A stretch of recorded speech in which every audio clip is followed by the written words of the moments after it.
2026 সালে এসে এরকম জ্যান্ত ডাইনোসর দেখতে পাবো সেটা আমি কখনোই ভাবিনি। প্রথমে তো এই সুবিশাল জ্যান্ত ডাইনোসরের মুখ নাড়া দেখে আমি একটু ভয় পেয়ে গিয়েছিলাম। এর কারণ হচ্ছে অনেক আগে থেকে জেনে এসেছি এই ডাইনোসরের প্রাণীগুলো হচ্ছে অনেক আগেই বিলুপ্ত হয়ে গিয়েছে পৃথিবী থেকে।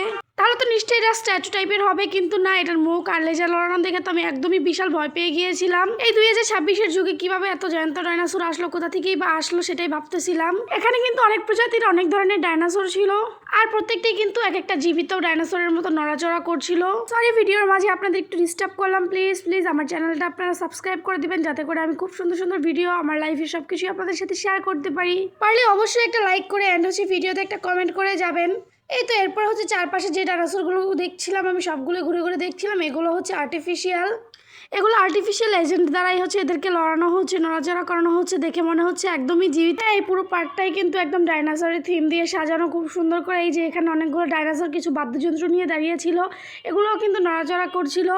এগুলো দেখে তো আমার কাছে ভীষণই ভালো লাগছিল। লাইফে ফার্স্ট টাইম ডাইনোসর দেখছিলাম এত সুবিশাল বিশাল। তারপরে হচ্ছে এগুলো আর্টিফিশিয়াল এজেন্ট দ্বারা জীবিত করা। আর আপনারা যারা যারা জানতে চান এই ডাইনোসরের থিমে পার্কটা কোথায় অবস্থিত, কিভাবে যেতে হবে, অবশ্যই আমাকে কমেন্টস করে জানাবেন। আমি হচ্ছে ডিটেলস আকারে আপনাদের সাথে একটা ভিডিও শেয়ার করব। আর এই তো এখানে একটা মা ডাইনোসরের পিঠের উপরে একদম বাচ্চা ডাইনোসর উঠেছিল, আর ওইখানে হচ্ছে ডিম ফুটে কীভাবে ডাইনোসর হয় সেটার থিমে কিছু ডাইনোসরের থিম তৈরি করা হয়েছিল। আমার কাছে তো ভীষণ ভালো